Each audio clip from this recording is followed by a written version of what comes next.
Hey everyone, Ellen with Here to Help Mental Health, here to help make mental health honest, enjoyable, accessible, and resourceful. And today's cognitive hack, or cog hack, is really talking about trauma. And I wanted to do a series about trauma. I've done series about other things like depression and anxiety and stress, grief. But now I'm going to be talking a little bit about trauma. If you didn't see the videos about stress, you might want to look at that, because a lot of times there's kind of a slippery slope between what people call stress and what people call trauma. And a lot of times the word trauma and stress, I would argue, are both kind of thrown around a lot, and it's sometimes hard to really distinguish. But when we look at really what happens with trauma, it's when, what happens inside a person from some sort of experience or event is really overwhelms and disturbs their ability to cope, and overwhelms that system. And then we have, specific symptoms.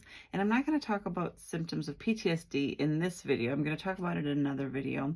And this is not by any means telling you that you have PTSD. It's just more for information. If you are interested in getting any help, I do give information about seeing me professionally, or if there's something that you'd like to follow up on, we can do that as well, based on the resources that I provide.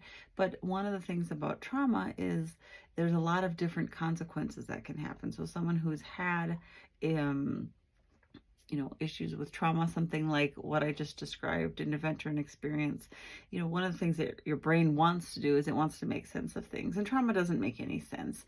And so your brain kind of does something a little different with events that are traumatic, or events that have that kind of emotional connection to it that's a little different than other things that have happened. It doesn't just put things in the same place that it would put other thoughts or other memories. But there's a lot of potential consequences to trauma, including lots of different health issues, lots of different, not just health problems, but psychological problems, and then, different types of unhealthy behaviors and social consequences. And what I mean by that is, maybe if you're having a lot of negative thoughts about yourself related to something traumatic, it might be that that's actually going to set you up to not pursue education, or to not pursue specific jobs, or not pursue other social connections or relationships and things like that. So that's what I mean by there can be a number of social consequences to things like trauma as well. So just something to think about. This is just to really open that conversation up. And today, again, is just to really let you know that the brain is trying to make sense of things. And we appreciate our brain for doing that. We appreciate our brain for wanting to keep us safe and for wanting to make sense of things. But that's a lot of times when we talk about trauma and we talk about the consequences, that's where symptoms come from. And I'll talk a little more about symptoms on the next video. So thank you for listening. If there's anything, please feel free to comment below. If you also are looking for any kind of professional help, you can check us out at www.here, which is HEAR-to-help.com.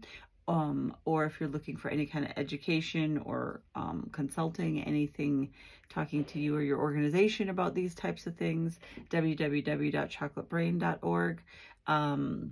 Or you can find us on Facebook, Twitter, X, Instagram, and then of course here on YouTube. So, check us out at Here to Help Mental Health, and that's HEAR. See you online. Thanks.